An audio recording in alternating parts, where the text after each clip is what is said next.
startingnya dari nol, artinya dari aku dan teman-teman ini nggak ngerti penyadapan itu apa sih gitu. Handphoneku tak suruh bawa ke parkiran, aku nyadap dari atas, dari lantai berapa gitu kan. Bisa nih.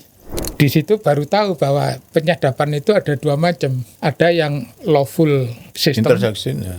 Ada yang intelijen. Nah waktu itu yang ada di Indonesia ini yang punya Polri itu basisnya intelijen. Intelijen ya.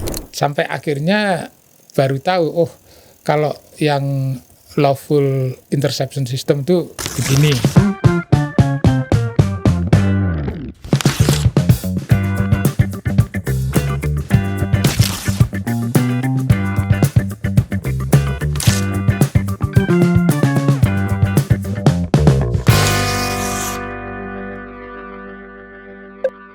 Sahabat akal sehat, selamat datang di podcast The Johan Budi Untold Story. Episode kali ini kita akan gali lebih dalam cerita-cerita yang tidak muncul di berita berkaitan dengan KPK. Ya. Bagaimana sejarah KPK mulai berdiri, bagaimana pimpinan yang pertama waktu itu membangun dan kemudian meletakkan dasar-dasar, apakah itu kultur, apakah itu kode etik dan hal yang menyangkut lembaga KPK. Hari ini saya mengundang Pak Amin Sunaryadi. Selamat datang Pak Amin. Terima kasih Jo, undang saya. Beliau ini adalah pimpinan KPK periode 2003-2007. Tentu bagaimana cerita KPK dari nol kemudian menjadi bisa seperti sekarang ini, tentu ada cerita-cerita yang dulu tidak diberitakan di media. Gimana Pak ketika memulai KPK itu setelah Pak Amin ditetapkan sebagai salah satu pimpinan KPK ya? Ya kebetulan ikut kepilih kan. Ya. Berlima, Pak Ruki, Pak THP, Pak Sarudin Rasul, almarhum, Pak Eri, dan saya nih. Jadi belum ada kantor, belum ada anggaran, belum ada apa-apa. Yeah. Jadi ya berlima rapat-rapat di restoran, pindah restoran ini ke sini gitu. Terus pertemuan pertama itu ya cooling down. Cooling down itu gara-gara saya paling muda, paling kurang ajar. Iya paling muda Pak Amin ya. Ya, jadi saya masih 44 tahun lah. Jadi kurang ajar. Yang harus saya redahkan dulu itu marahnya Pak THP sama Pak Sarudin Rasul. Oh ya. Kan karena waktu fit and proper test saya ngomong di DPR. Oh iya, pernah statement ya? Iya, jadi kalau mau bentuk panti jombo ya silahkan, saya nggak usah dipilih, malah dipilih. Jadi terus ya udah, pokoknya di pertemuan-pertemuan awal saya minta maaf, terus menjelaskan maksudnya gitu. Tapi terus dibagi tugas, semua boleh ngerjakan semua hal, karena kami berlima kan dipilih untuk berantas korupsi ya.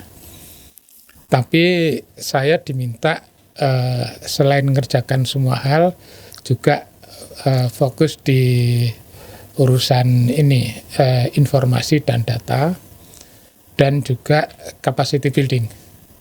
Nah kalau Pak THP penindakan ngurusi semua dan ngurusi penindakan. Pak Sarudin Rasul ngurusi semuanya dan juga ngurusi pencegahan.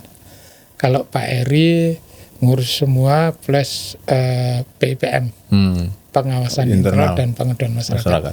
Nah, kalau Pak Ruki membawahi seluruhnya. Iya, termasuk sekjen ya. Ya, jadi bagi-bagi tugasnya begitu. Gitu.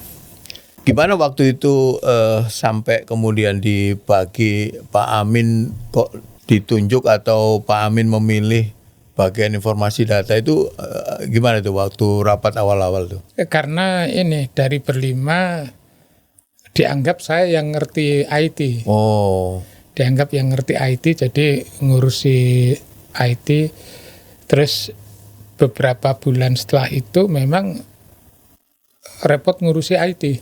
Waktu itu kan masih ada KPKPN. Oh ya, ya. Nah, KPKPN itu masih ada berapa ya? Mungkin sekitar 150 personel ya. Terus IT sistemnya ada di situ. Untuk LKPN, versi sebelum LKPN. Ya, LKPN. Nah kan ngurusi itu repot juga. Nah mungkin karena saya dipandang ngerti IT, terus background saya waktu di BPKP itu juga urusan sama ADB, urusan sama donor asing, sama instansi asing, terus ditambahin tugas capacity building. Desember 2003 Pak Amin dan pimpinan yang lain dilantik ketika dilantik tanggal 29 Desember. Lalu habis itu, nah apa yang dilakukan ketika itu? Kan belum ada personil, belum, bahkan gedung juga belum ada, apalagi anggaran. Gimana tuh Pak ceritanya Pak? Setelah dilantik, saya ingat saya libur dulu ya. Oh libur 1 atau 2 hari gitu. tahun baru ya? Ya tahun baru, habis itu rapat diskusi, bahas kita mau ngapain nih. Nah tapi rapatnya ya dari restoran ke restoran. Iya. Sampai kemudian Dulu katanya bawa komputer sendiri tuh, printer sendiri katanya. Pak Eri termasuk Pak Eri. semua bawa printer sendiri, komputer sendiri. Pak Ruki bawa meja kursi sendiri. Iya kali. Iya. Jadi setelah diberitahu dari Satnek bisa pakai gedung di Veteran 3, terus datang ke sana, gedungnya cuma ada karpet. Iya. Jadi kalau ke kantor duduk di karpet. Terus Pak Ruki beli meja kursi sendiri. Itu tuh bulan apa Pak?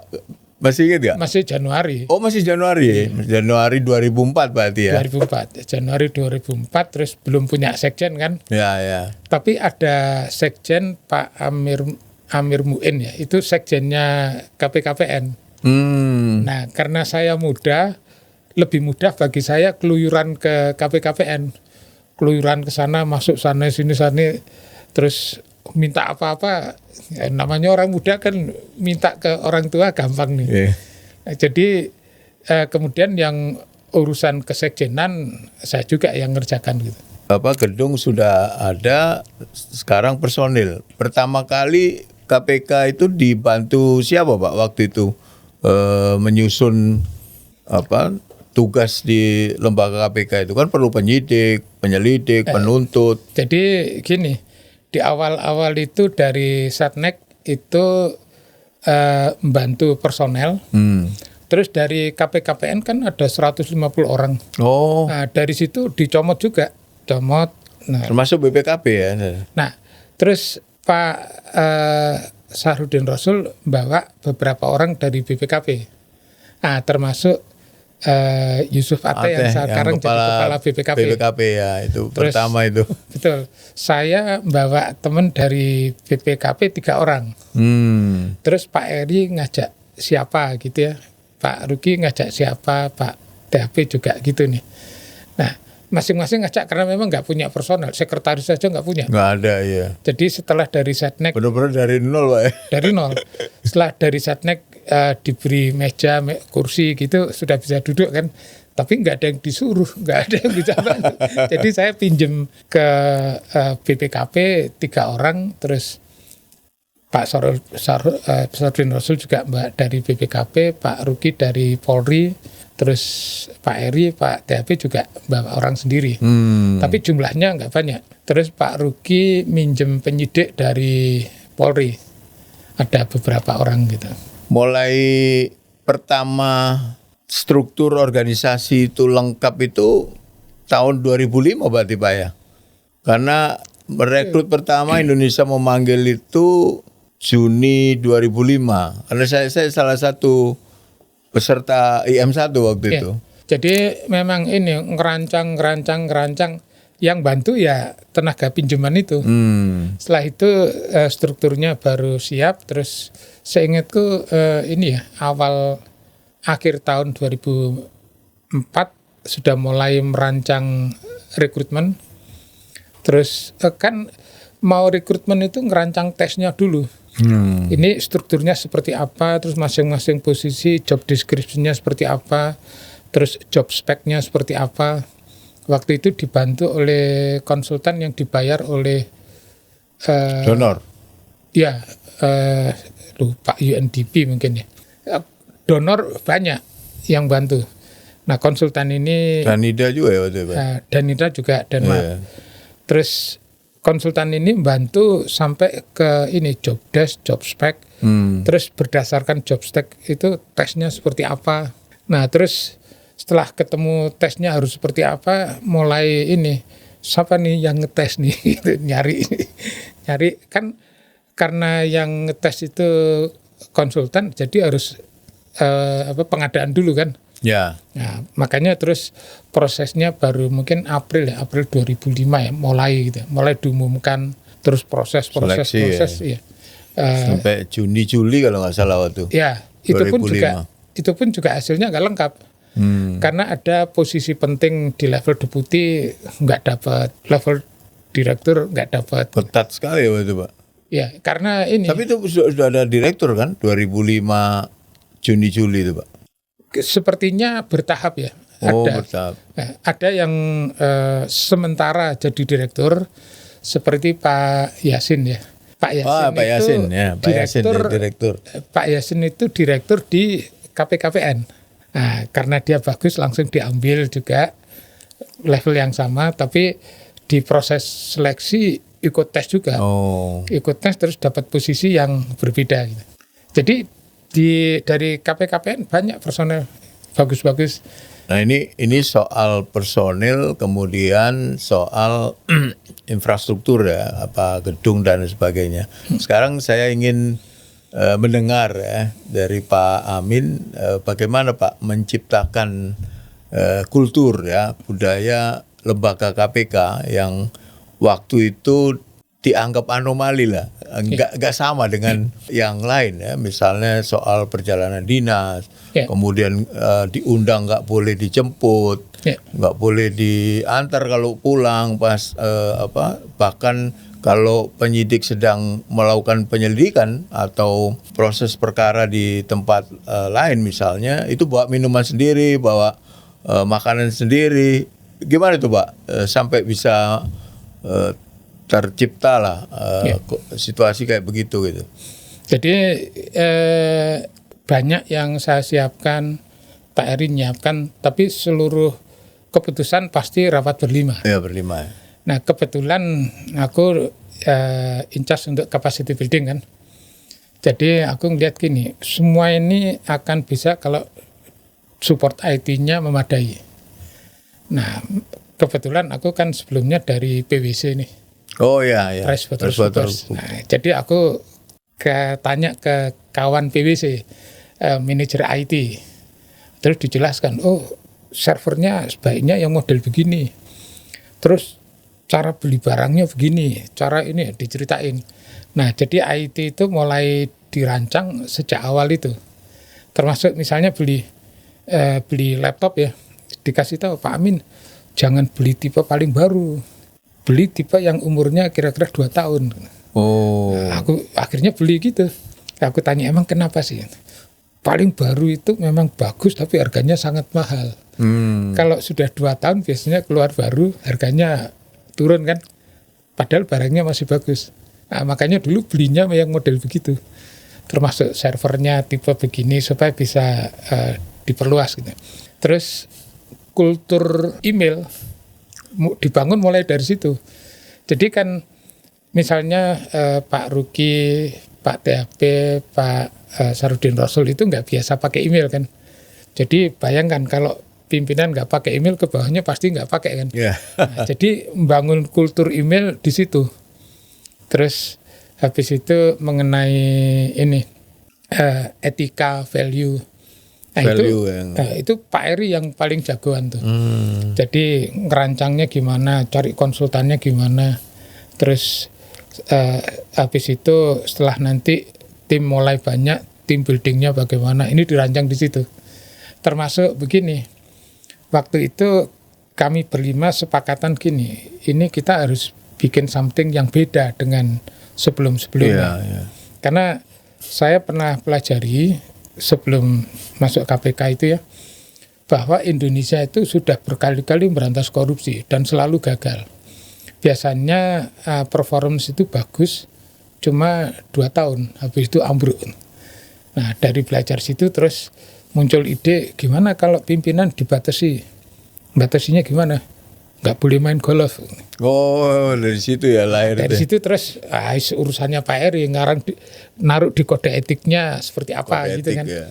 Nggak boleh main golf kecuali dengan Kolega di sesama KPK. KPK ya. Itu terus habis itu Nggak boleh nongkrong di hotel gitu kan. nggak boleh dibayari. Oh, nggak boleh dibayarin. Terus kalau ketemu orang harus minimal berdua. Diatur di situ. Nah, terus mulai nyiapkan ini manajemen personelnya gimana nih? Manajemen SDM.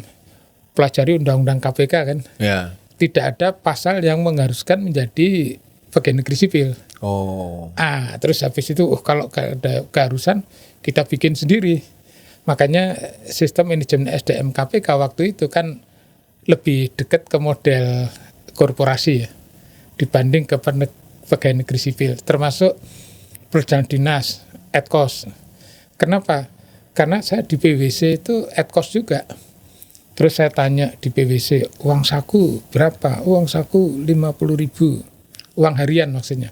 Ya udah di sini dibikin 75.000. Karena prinsipnya kalau biaya perjalanan dinas itu gini.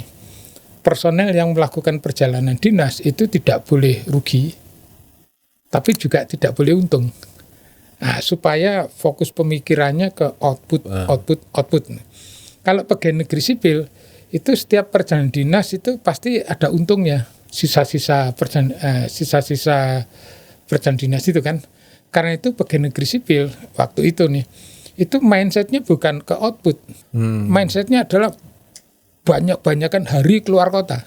Nah, karena dapat tambahan duit dari situ. Nah, itu yang menghancurkan sistem pegawai negeri secara nasional sejak tahun 1958. Saya pelajari itu. Jadi pegawai negeri itu hancurnya karena rewardnya tidak link dengan output, lebih link dengan berapa hari minggat dari kantor. Nah, jadi KPK dibikin sendiri. Terus untuk sistem manajemen SDM tersendiri kan peraturan pemerintahnya harus dibuat khusus. Wah, ini negosiasi dengan termasuk gaji Pak ya?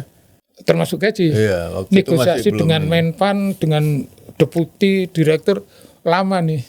Karena dari Menpan itu pemikirannya cuman pokoknya orang KPK harus pegawai negeri sipil. Oh. Nah, saya nggak mau karena saya yang ngurus, saya kan in charge untuk capacity building. Saya bilang nggak mau. Terus argumennya kenapa? Terus saya jelasin, gini loh, saya pelajari perkorupsian dari tahun 96 sampai tahun 99. Pegawai negeri sipil itu isinya ngeluh terus sejak dari dokumen yang saya ketemukan ya, sejak tahun 1958. Terus ngeluhnya kenapa? Bayaran kurang, nggak merit system, nggak dihargai, nggak ini gitu. Like and dislike. Betul. Jadi pokoknya pegawai negeri sipil itu isinya ngeluh aja lah. Terus saya bilang ke teman-teman Menpan, kalau keluhan pegawai negeri sipil ini tidak dibenahi, sampai kapanpun ya Indonesia kayak gitu-gitu aja. Nah, untuk membenahinya itu butuh pilot, butuh uji coba. Nah, KPK aja dipakai untuk uji coba. Nah, karena itu dirancang nggak ngikuti pegawai negeri sipil, jadi lebih ngikuti ke korporasi. Nah, termasuk nyoba perjalanan dinas Etkos. Nah, setelah perjalanan dinas Etkos dicoba setahun berhasil, Menteri Keuangan memberlakukan Etkos untuk semua pegawai negeri sipil. Oh, Bu Sri Mulyani waktu Pak ya? Betul. Iya, Bu Sri Mulyani. Sudah Bu Sri Mulyani. Cuman Menteri Keuangan itu nggak paham bahwa eselon 1, eselon 2, eselon 3, dan eselon 4-nya itu konflik of interest. Jadi waktu mereka merumuskan nilai uang harian, itu dibikin gede. Jadi kalau uang hariannya katakan waktu itu kalau nggak salah 250 atau 300 ya. Uang harian. Kalau sekarang kan 400-500-an ribu gitu ya. Kalau uang hariannya dibikin gede, berarti makin banyak keluar kota, makin dapat tambahan penghasilan kan. Nah, itu rusaknya pegawai negeri sipil. Jadi output nggak akan dihasilkan, duit hilang banyak. Nah, itu aku jelasin ke teman-teman Menpan kan. Akhirnya oke, PP manajemen SDM KPK disetujui. Modelnya beda dengan pegawai negeri sipil. Terus aku jelasin gini, di PP itu diatur, dibentuk tim evaluasi. Tim evaluasinya itu ada Menpan, ada BKN, ada LAN, ada Setnek, Sekap, ada beberapa pihak kan. Supaya gini, sistem manajemen KPK ini yang modelnya baru, ini dievaluasi. Nanti kalau ada sistem yang berhasil jalan bagus, ini bisa direplikasi ke pegawai negeri sipil. Ya. Nah harapannya yang KPK itu, dibuang. betul, harapannya KPK itu bisa menjadi driver untuk reformasi di pegawai negeri sipil. Nah itu bikin sistemnya, terus itu kan mengharuskan kultur tadi. Jadi tidak boleh dibayari pekerjaan dinasnya, nggak mendapatkan keuntungan ataupun rugi, terus diaturnya di situ. Sayangnya kemudian mulai jilid 2 ya, mungkin Pak Antasari nggak paham. Jadi Jilid 3 ya berubah, Pak. Kalau jilid 2 nggak? Jilid 2 mulai. Jadi gini, gaji orang KPK naik itu ya, tertulisnya gross. Kemudian pajak bayar sendiri. Jadi persis swasta kan. Harapannya apa? Harapannya supaya personel KPK itu merasa dirinya adalah taxpayer. Jadi kalau nanti uang pajak ada yang dikemplang, marah. Iya. Nah tapi di jilid 2 karena Pak Antasari nggak paham ya, terus diubah peraturannya. Jadi pajak dibayar oleh negara. Oh iya. Jadi net income-nya nambah kan. Jadi cara untuk meningkatkan net income seperti itu. Akibatnya Pak, kultur merasa sebagai taxpayer itu hilang. Karena itu orang KPK kalau ada uang pajak dikemplang, APBN dikemplang, itu nggak marah. Dianggap biasa saja. Nah, waktu itu pengen dibangun, pokoknya kalau ada uang pajak, uang APBN dikemplang, marah. Nah caranya gimana? Orang KPK harus dibangun mempunyai kultur sebagai taxpayer. Waktu ada acuannya nggak, Pak? Yang menyusun itu, Pak? Mencontoh KPK-nya Hong Kong waktu. Hong Kong. Kalau bukan ya? Kalau manajemen SDM-nya enggak ya. Kebetulan gini, aku waktu di BPKP itu memang salah satu poin interestku manajemen SDM. Pak Eri itu kan dari backgroundnya direksi BUMN ya, kan ngurusi manajemen SDM. Jadi kita berdua pakai modal teori dan pengalaman masing-masing membangun itu. Jadi teorinya banyak, terus tinggal kemauan untuk implementasi. KPK bekerja berdasarkan Undang-Undang 30 tahun 2002 ya di awal-awal. Kemudian payung hukum untuk melakukan penindakan Undang-Undang 31 tahun 99. Nah, ada yang menganggap bahwa sebagian di Undang-Undang 30 2002 itu hukum acara yang khusus buat KPK. Nah, bagaimana waktu itu pimpinan KPK di periode yang pertama menjalankan sesuai dengan Undang-Undang 30 tahun 2002 dan juga Undang-Undang 31 99 yang agak berbeda, Pak, dengan penegak hukum yang sebelumnya mereka lakukan. Misalnya proses penyadapan, penggeledahan, penyitaan yang berbeda dengan polisi dan jaksa. Gimana itu, Pak? Itu kan baru dan gimana itu waktu mempraktekkan? Kalau penyadapan sebenarnya begini, penegak hukum, polisi, jaksa, dan juga yang lain ya, itu jauh sebelum itu punya kewenangan. Walaupun harus izin ke ketua pengadilan kan. Itu di KUHAP sejak zaman dulu ada itu. Makanya di tahun 1956 ya, waktu CPM itu menyidik, mungkin 1955 ya, waktu CPM menyidik Mr. Jody Kondokusumo, yang mereka cari juga rekaman-rekaman itu, walaupun versinya versi zaman 50-an. Konvensional ya. Betul, tapi artinya kesadaran untuk melakukan itu ada. Ada ya. Yang nggak ada itu pemahaman mengenai teknologi penyadapan. Nah, jadi dikira kalau nyadap itu tinggal ini. Enggak. Terus dikira alat sadap itu sesuatu yang enggak bisa dipelajari, enggak bisa dibeli gitu. Termasuk gini, data digital gitu ya. Itu sejak zaman Orde Baru penyidik boleh buka data digital itu, hanya technical skill-nya nggak ada. Nah, karena itu gini, yang menentukan KPK menjadi seperti yang dilihat itu ya, kebetulan begini, sebelum masuk KPK, aku pelajari perkorupsian dari tahun 96 sampai 99, kemudian di BPKP itu membuat buku strategi pemberantasan korupsi nasional. Nah, berdasarkan buku saku itu Pak ya. Salah satunya di buku saku ya. Salah satunya. Terus juga gini, aku keluar dari BPKP terus kerja di PwC. Kolega-kolegaku itu banyak yang keluaran Australian Federal Police. Nah, jadi cara investigasi aku banyak belajar dari mereka. Nah, dari pengalaman itu aku begitu masuk KPK, aku mikir problem korupsi di Indonesia itu bukan kerugian keuangan negara, tapi suap. Nah, karena itu terus aku pikir-pikir, kalau suap pasalnya mana nih? Cari kan, ketemu. Terus habis itu kalau ini suap, modus operandinya seperti apa? Terus dari modus operandi itu terus aku rumuskan buktinya apa saja nih. Nah, terus rumuskan lagi cara mendapatkan bukti bagaimana nih. Nah, alat apa yang dibutuhkan untuk mendapatkan bukti? Habis itu pelatihan seperti apa untuk personel? Ini aku siapkan semua. Karena itu sempat bangun sistem penyadapan. Terus digital forensik. Dulu namanya komputer forensik, sekarang digital forensik. Terus juga analisa data. Terus juga surveillance. Surveillance itu bentuk tim yang bisa nguntit orang kemanapun. Terus bikin alat komunikasi yang bisa. Saya sempat belajar tuh Pak di GCLEC. Oh, GCLEC ya, iya. Itu belajar penggeledahan. Penggeledahan sama ini undercover.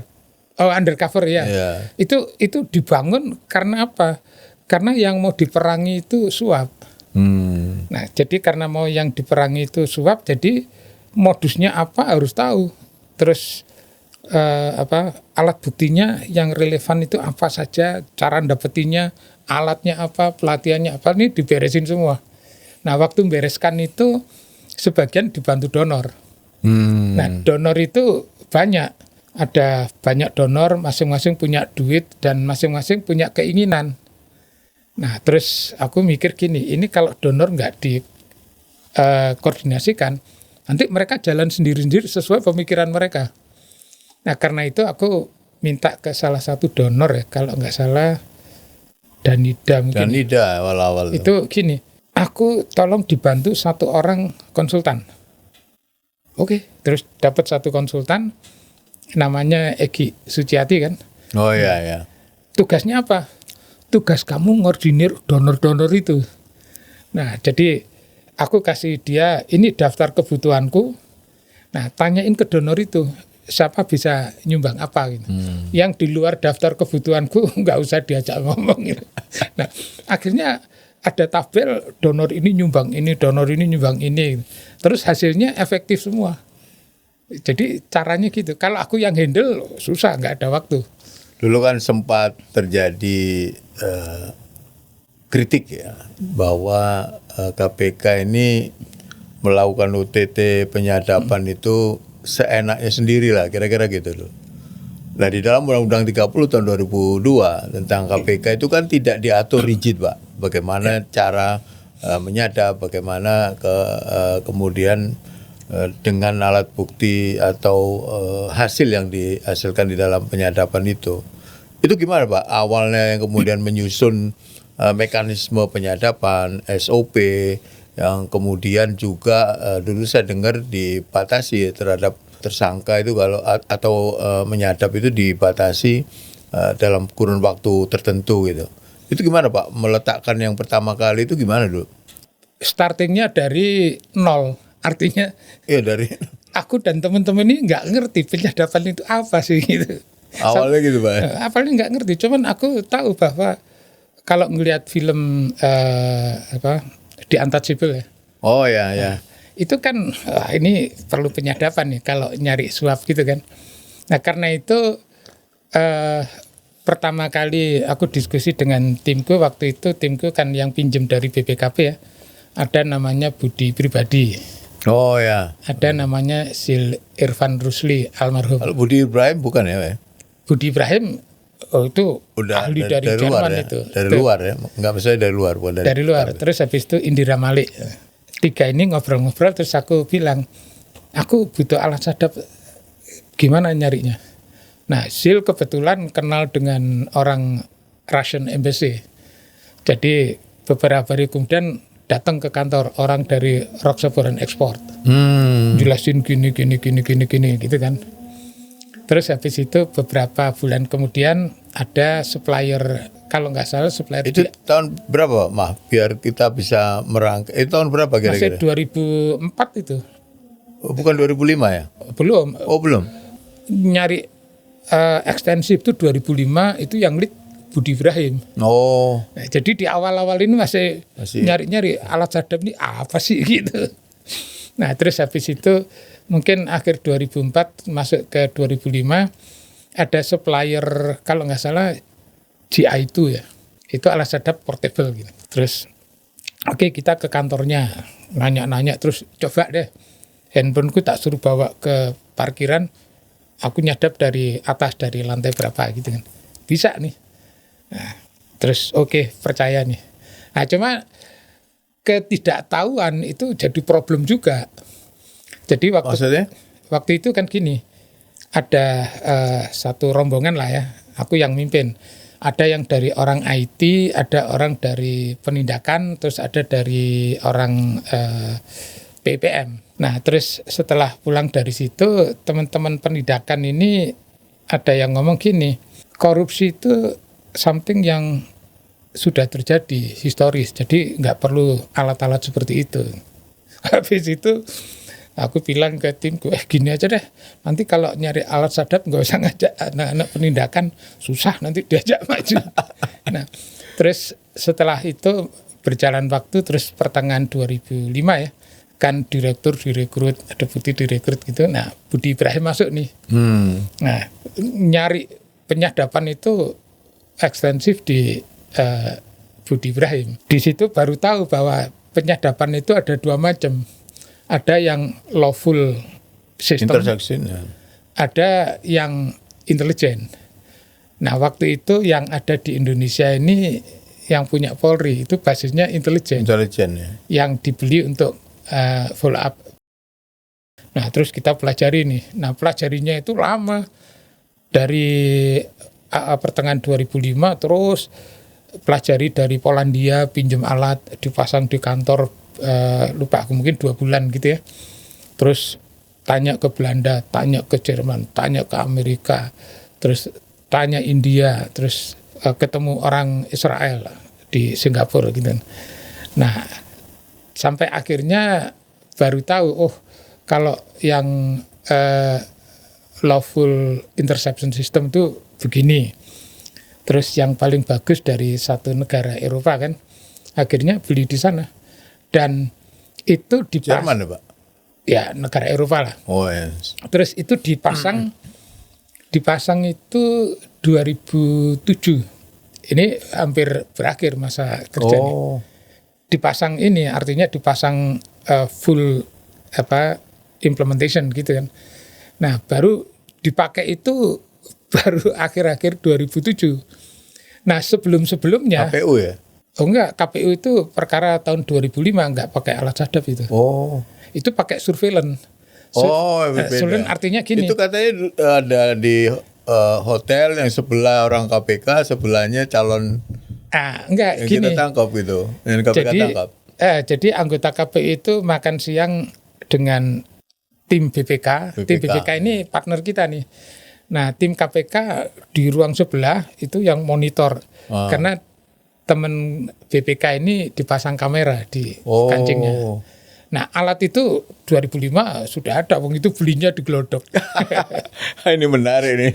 Jadi sahabat akal sehat. Enggak, alat-alat murah. Jadi yang seperti itu bisa mulai 2005 udah jalan itu. Terus waktu 2006 itu kan perkara Mahkamah Agung. Ya. Ini fenomenal juga itu, Pak. Itu kita nggak punya alat sadap. Jadi kalau nyadap numpang ke Bareskrim. Bareskrim itu dulu ada timnya Pak Goris Mere. Alat sadapnya ada di Densus dong Pak? Kayaknya belum ada Densus ya. Kalau Pak Goris Mere kan Densus. Pokoknya sekitar itu. Yang memang gini, KPK itu saya ya, itu kerjasamanya bukan dengan Direktorat Tipikor, Tipiter, Tipidaksus, bukan. Kerjasamanya dengan ini, timnya Pak Goris Mere yang nangani narkotika dan nangani teroris. Kenapa? Karena cara kerja, cara pikir, metodologi, terus peralatan, itu sama persis dengan yang aku pelajari. Nah, jadi enakan kerja dengan mereka dibanding dengan yang lain. Yang aku pelajari kan ngikuti Australian Federal Police. Jadi cara kerjanya sama persis dengan timnya Pak Goris Mere. Di lapangan waktu surveillance itu pernah ketemu juga. Kita lagi surveillance terhadap seseorang, di dalam gang ketemu orang, kayaknya orang surveillance juga. Ternyata benar, dia timnya Pak Goris Mere gitu. Oh gitu. Karena ilmunya sama. Nah, jadi joinnya dengan mereka. Jadi waktu perkara Mahkamah Agung itu, kalau mau nyadap, ya aku sama tim pergi ke ini, safe house tempat penyadapannya Bareskrim. Dibantu Di Bareskrim sana, gitu ya? iya. Awal-awal ya? Zaman KPK Jilid 1 ya, itu kerjasama KPK dengan Kejaksaan, KPK dengan Bareskrim, itu bagus. Bagus sekali ya? Bagus. Cuman kalau yang Bareskrim itu dengan tim atau tim, karena kalau dengan Tipiter, Tipikor, Tipidaksus beda mikir. Kalau mereka itu kan hobinya cuman bikin surat panggilan gitu. Nah kalau kita kan kita turun surveillance, nguntit orang, masang bugs gitu kan. Itu sama dengan teman-teman dari, dan jadi sampai awal atau pertengahan 2007 itu kalau nyadap numpang. Saya masuk ke lebih dalam ke soal MA Pak. Ya. Nah, dulu terkenal sekali KPK yang kemudian dianggap lembaga yang sangat berani lah. Dibilang kurang ajar gitu ya. Karena ruangan ketua MA digeledah waktu itu. Betul. Di dunia itu sempat ya, di dunia nggak ada ketua ruangan ketua MA itu digeledah oleh penegak hukum. Apalagi KPK waktu itu masih baru lah, masih anak bawang lah. Gimana ceritanya tuh Pak? Kembali ke ini yang aku pelajari di BPKP ya. BPKP kan menyiapkan buku strategi pemberantasan korupsi nasional. Jadi yang harus diberesin dulu itu ada beberapa, salah satunya itu Mahkamah Agung dan pengadilan di bawahnya. Nah, jadi karena itu jauh sebelum masuk ke Mahkamah Agung, ide untuk mereformasi pengadilan itu sudah aku siapkan. Ini begini gitu kan. Nah, tinggal nyari gimana caranya bisa ke Mahkamah Agung, ngomong sama ketua, wakil ketua, dan tim di sana. Nggak bisa. Aku ikut di sana kan ada tim yang untuk reformasi Mahkamah Agung. Lupa aku namanya apa. Aku ikut ke situ, tapi untuk ngomong ke ketua, wakil ketua nggak bisa. Jadi aku bilang ke tim, aku pengen bikin gempa bumi skala 8,5 Richter di sebelah di Mahkamah Agung. Nah, terus tim nyari, pokoknya cari ada tertangkap tangan di Mahkamah Agung. Nah, akhirnya dapat. Terus Pak Ruki komunikasi dengan ketua, aku komunikasi dengan wakil ketua bidang yudisial, Pak Eri komunikasi dengan wakil ketua bidang non yudisial. Setelah komunikasi, tapi kayaknya masih seret nih. Terus akhirnya gimana supaya enak? Akhirnya cari geledah aja ruang ketua. Geledah. Memang ada dasarnya, ada poin-poin dasar. Pasti ada dasarnya kan? Ya, ada dasarnya. Ada dasarnya yang suspicious sehingga ini layak digeledah. Digeledah kan. Nah begitu digeledah, semua hakim itu marah. Tapi positifnya gini, komunikasi dengan pimpinan Mahkamah Agung jadi lebih lancar. Jadi kalau aku ada hambatan nggak Pak ketika KPK melakukan penggeledahan itu? Ada ini nggak perlawanan nggak? Enggak, sama sekali nggak ada.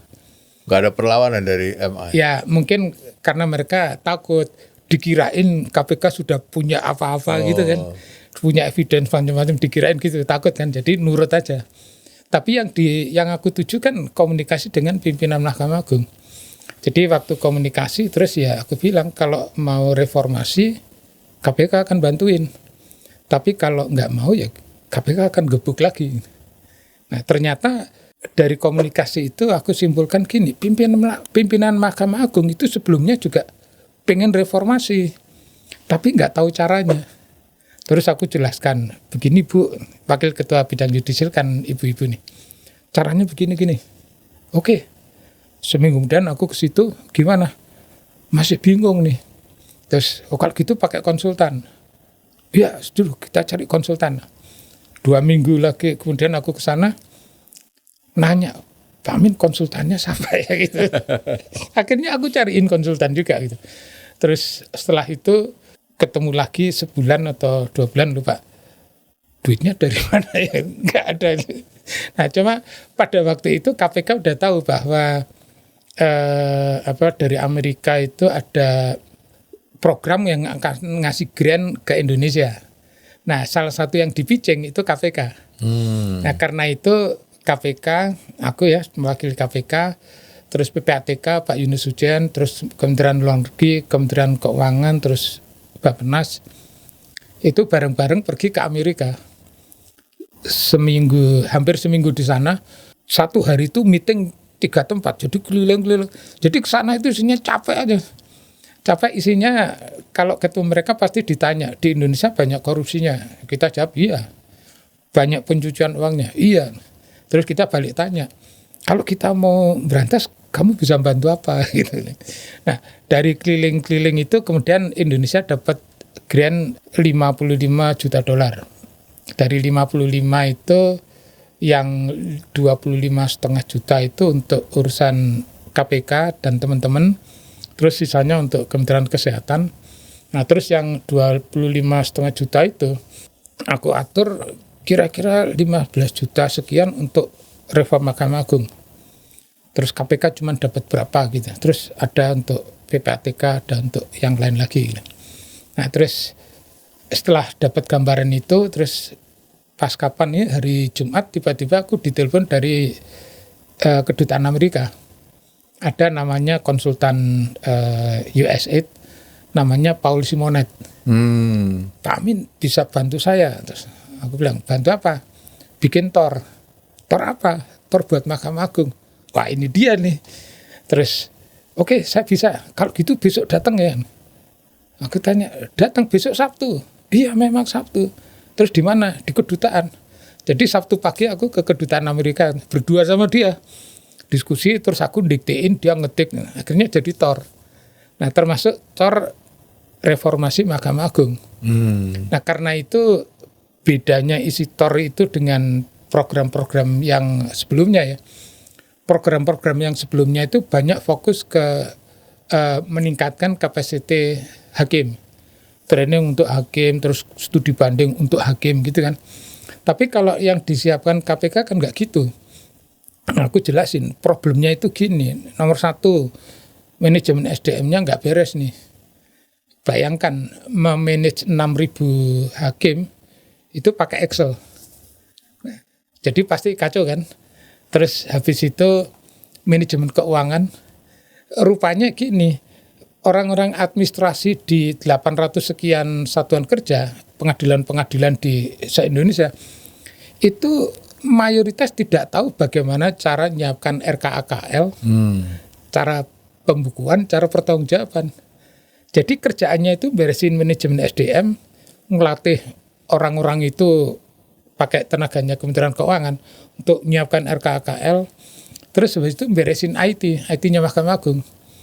Jadi beresin IT, kemudian beresin aset, karena gini, kebanyakan hakim tuh nggak punya rumah dinas. Jadi dulu maksudnya gitu, manajemen SDM, manajemen keuangan, manajemen IT, manajemen aset, Nah, terus untuk kepentingan KPK ini, aku selipkan sosialisasi pengisian LHKPN. Nah, jadi reformasinya arahnya ke situ. IT itu termasuk gini, bagaimana menampilkan putusan di internet.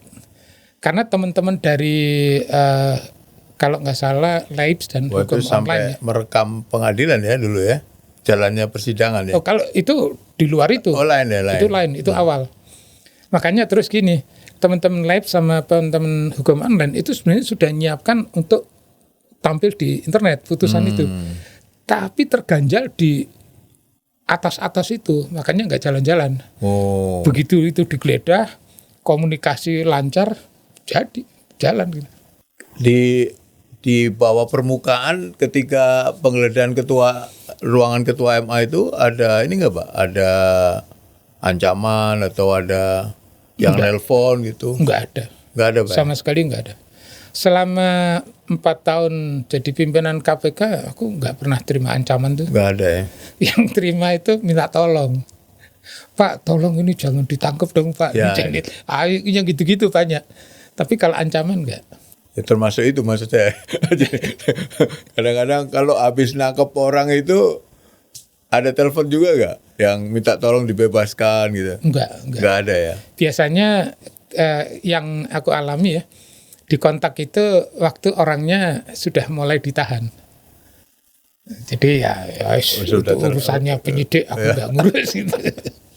Berarti ketika itu nuansa politisnya mendukung Pak ya ke KPK ya, baik dari presiden maupun dari DPR ya? Dari presiden sangat mendukung, itu kan Pak SBY ya. SBY. Itu sangat mendukung, at least tidak pernah gangguin. Terus dari DPR itu sepertinya tidak gangguin karena mereka belum tahu KPK ini isinya apa, kerjanya kayak apa gitu. Setelah masuk jilid 2, politisi mulai tahu kan, taringnya KPK tajam juga itu. Mulai gangguin. Tapi selama jilid 1 enggak ada. Oh, jadi kan dulu sempat rapat-rapat dengan Komisi 3 kan, yang salah satu yang dipersoalkan itu kan penyadapan itu Pak. Itu zamannya Pak Amin kan di periode yang pertama kan. Betul. Dianggap tidak prosedural, kemudian tidak punya SOP dan lain sebagainya. Nah itu memang gini, mereka menyangkanya seperti itu. Tapi terus kan di counter nih. Nah, jadi sebenarnya penyadapan itu gini, di dalam undang-undang itu lulus saja. KPK punya kewenangan untuk merekam pembicaraan gitu kan. Di undang-undangnya menyadap dan merekam pembicaraan gitu kan. Cuman itu aja kan. Jadi kalau pasalnya bunyinya seperti itu, KPK ngapain aja nggak melanggar undang-undang. Nah karena itu Pak Eri aku bantuin ngomong dengan Menteri sekarang Komdiji, dulu Kominfo. Ngomong ke Pak Menteri isinya gini, karena kan kawan juga. Pak, ini kalau nggak diatur, nggak diregulasi, nanti bisa di-abuse oleh KPK. Gimana kalau diatur? Menterinya takut, wah gimana saya ngatur KPK? Terus kita ngomong, Pak gini, aturannya kami yang rancang, tapi nanti instrumen hukumnya bentuknya peraturan menteri. Terus, oh enggak, ini harus peraturan pemerintah karena pelaksanaan undang-undang. Terus diskusi lagi, kalau peraturan pemerintah nanti prosesnya begini-gini, nggak jadi-jadi. Akhirnya regulasi cara nyadap detail-detailnya. Terus juga gini, siapa yang mengaudit pekerjaan proses penyadapan itu ada diatur di situ. Tapi bentuknya peraturan menteri Kominfo. Jadi Pak Menteri waktu itu pokoknya KPK yang bikin ya. Terus Pak Menteri tanda tangan gitu. Nah, maksudnya KPK ini berlaku untuk semua penegak hukum. Tapi ya gitu, ya, penegak KPK hukum aja. Lainnya kan nggak nganggep itu. Jadi KPK aja. Jadi lebih banyak KPK aja. Jadi KPK itu sistem penyadapannya itu setahun sekali diaudit oleh tim. Nah timnya itu yang mimpin dari Kominfo. Ini soalnya kan mitigasi supaya KPK sendiri tidak abuse. Karena kalau KPK abuse itu nanti seperti pemberantasan korupsi mulai zaman Orde Lama sampai Orde Baru. Jadi akhirnya si pemberantas korupsinya yang berkorupsi sendiri. Gitu. KPK sudah ini kemudian melakukan atau menangkap koruptor. Tapi ada quote unquote musibah nih 2006 kalau nggak salah, ketika KPK masih mencoba untuk belajar berjalan lah kira-kira. Ada penyidik KPK yang waktu itu melakukan korupsi ya, disuap, diberikan meres saksi. Gimana Pak suasana gitu? KPK baru berdiri, belum menunjukkan prestasi, tiba-tiba ada penyidiknya, ternyata sama aja gitu. Kira-kira gitulah pandangan publik. Bagaimana pimpinan KPK menghadapi soal itu, Pak? Jadi memang begini, itu sama persis dengan tim Opsip. Opsip tahun 77 itu tahun pertama bagus, tahun kedua meres juga. Terus sama juga dengan tim pemberantasan korupsi tahun 1967. Terus sama juga dengan tim-tim yang lain yang Orde Baru sampai akhir gitu. Jadi aku udah ngeliat ini akan terjadi. Nah karena itu yang harus dilakukan berbeda itu apa? Pimpinan KPK berlima sepakat orang ini tidak boleh hanya dikembalikan ke instansinya. Nggak boleh. Orang ini karena melakukan tindak pidana harus dipenjarakan. Nah, hukumannya ditambah sepertiga lagi sesuai undang-undang kan. Nah, makanya itu dilakukan. Nah, ternyata begini, memenjarakan anak buah yang meres itu menjadikan KPK lebih populer lagi. Yang kemudian populer dengan zero tolerance itu ya waktu itu ya. Betul. KPK dan itu transparan Pak ya, disampaikan pada publik. Yang nangkap juga KPK kan, timnya Pak Nino ya waktu itu, tim PIPM ya. Enggak, bukan ditangkap, jadi di surveillance. Jadi waktu dia ketemu dengan saksi yang dia peres itu di Bandung kalau salah. Di beberapa tempat. Jadi waktu menyerahkan tas kresek itu, tim KPK, tim surveillance punya rekaman video nih. Nah itu dapat. Nah jadi terus. Itu belum ada penyadapan tuh Pak ya? Belum ada. Belum ya? Belum. Nyadapnya masih numpang di Barreskrim. Nah itu terus dipidana, dihukum untuk memberi sinyal bahwa orang KPK kalau melakukan korupsi akan dipenjarakan dan hukumannya ditambah sepertiga. Ya. Nah ini beda dengan yang jilid sebelum terakhir ini kan, masa petugas rutan mintain duit, dan itu kalau nggak diributkan kan nggak ada yang dipenjarakan. Harusnya semua dipenjarakan terus ditambah sepertiga harusnya. Tapi karena tidak dilakukan, jadi akibatnya publik di luar itu nganggap KPK ini institusi, KPK sekarang ya, itu institusi acak-acak. Jadi nggak perlu dihormati memang, karena memang di dalamnya sebagian orang yang terbukti tidak terhormat. Jadi ada penyidik KPK dari Polri yang tadi terjadi 2006. Saya ingin menanyakan bagaimana hubungan KPK dengan polisi waktu itu. Ini kan menurut saya bibit-bibit cicak versus buaya yang nggak jadi gitu. Nggak masalah. Nggak masalah ya? Nggak masalah. Malah gini. Nggak ada komplain atau apa itu Pak? Nggak ada. Malah gini, sebenarnya kalau aku lihat ya, KPK jilid 1 sampai yang jilid sekarang ya, hubungan antara KPK dengan Polri itu yang paling bagus yang jilid 1. Hubungan operasi lapangan ya, ngejar orang, nangkep orang, itu KPK join dengan Barreskrim. KPK membantu Barreskrim. Tapi KPK nggak ngomong-ngomong, karena kalau KPK terus ngomong-ngomong kan dipikir bantuin, tapi terus punya niat pengen keren sendiri gitu kan. Terus kerjasama dengan kejaksaan sama. Jadi KPK membantu kejaksaan, buru orang, DPO ya orang. Waktu itu ya. Iya. Pernah ada. Itu jilid 1 seneng ngerjain gitu. Terus KPK-nya sendiri nggak muncul. Yang muncul di media. Bulog ya salah satunya Pak ya. Bulog.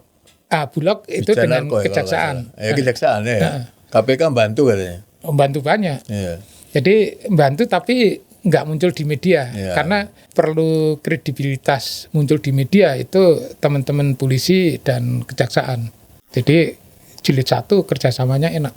Jadi nggak ada peristiwa-peristiwa yang kemudian membuat antar lembaga ini berantem atau ya ada yang nggak enak juga, nggak enak bagi Barreskrim, terutama yang gini, perkara LCBNI yang nyangkut Maria Lumowa itu kan penyidiknya dari Barreskrim, dari lupa aku Tipiter atau Tipideksus gitu ya, penuntutnya kan kejaksaan, KPK nggak ikut-ikut, tapi dengan kewenangan koordinasi KPK ngobrol-ngobrol sama Kajati kan. Kebetulan aku kenal, terus ngobrol-ngobrol. Jaksa itu punya mindset begini, Pak Amin, Pengadilan Negeri Jakarta Selatan itu selama ini kuburannya jaksa. Terus aku tanya, maksudnya gimana? Apapun perkara yang menurut kami bagus, kalau dibawa ke Jakarta Selatan, berarti dibebaskan gitu. Baik, terima kasih Pak Amin. Terakhir ini karena lebih dari 1 jam kita nggak terasa ini cerita tentang KPK ya di awal-awal berdiri sepanjang 4 tahun periode 2003-2007. Bagaimana Pak Amin melihat dari sisi politiknya ya? Bagaimana Presiden SBY waktu itu, kemudian DPR ketika Pak Amin dan 4 pimpinan lain menjalankan fungsi dan tugasnya, direcokin nggak atau gimana tuh pengalamannya tuh? Kalau dari yang aku alami ya itu sama sekali nggak direcokin.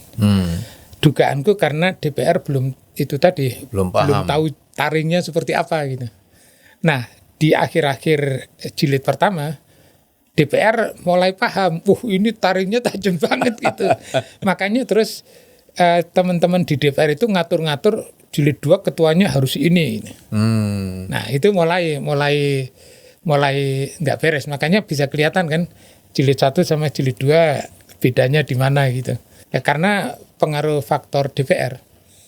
Waktu fit and proper test di akhir 2003 ya, sebelum aku kepilih.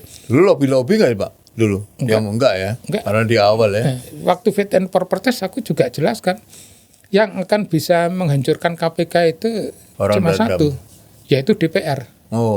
Karena DPR itu yang pegang anggarannya KPK, terus pegang bikin undang-undangnya KPK. Jadi anggarannya dikasih berapa, DPR yang ngurus kan. Undang-undangnya dibongkar seperti apa, DPR yang ngurus. Nah itu aku katakan waktu fit and proper test. Mungkin karena dipikir anak bau kencur ini bisa apa gitu, terus aku dipilih. Dan lembaga baru lagi. Iya, jadi bau kencur kan nggak ngerti, jadi terus dipilih kan. Begitu hampir 4 tahun selesai, ya baru mereka tahu pokoknya si ini nggak boleh kepilih lagi. Jadi yang bikin rusak memang DPR. Kalau nanti mau dibikin bagus, yang punya power untuk bikin jadi bagus juga DPR. Dan yang perlu di-highlight juga di periode pertama lah hubungan KPK, Kejaksaan dan Polri mesra Pak ya. Bagus. Yang saling mendukung dan juga saling memberikan support ya. Karena KPK kan punya fungsi supervisor waktu koordinasi yang paling tepat. Koordinasi dan supervisi kan Pak di Undang-Undang 30 2002 itu. Dan kerjasamanya dan itu jalan Pak ya waktu. Jalan kerjasamanya itu bukan di urusan pencegahan korupsi terus seremoni halu-halu, enggak. Kerjasama itu di operasi. Ngejar orang, nangkep orang, baik karena tugasnya Kejaksaan, tugasnya Polri ataupun tugasnya KPK. Tidak ada MOU, pokoknya kita kerja bareng aja. Baik, Pak Amin, terima kasih sekali lagi hadir di podcast The Johan Budi Untold Stories. Semoga nanti kita ada cerita-cerita lain yang saya kira sangat menarik ya dalam kaitan dengan pemberantasan korupsi. Sahabat akal sehat, demikian perbincangan saya dengan Pak Amin Sunaryadi. Beliau adalah pimpinan KPK periode 2003-2007. Saya Johan Budi SP, sampai jumpa.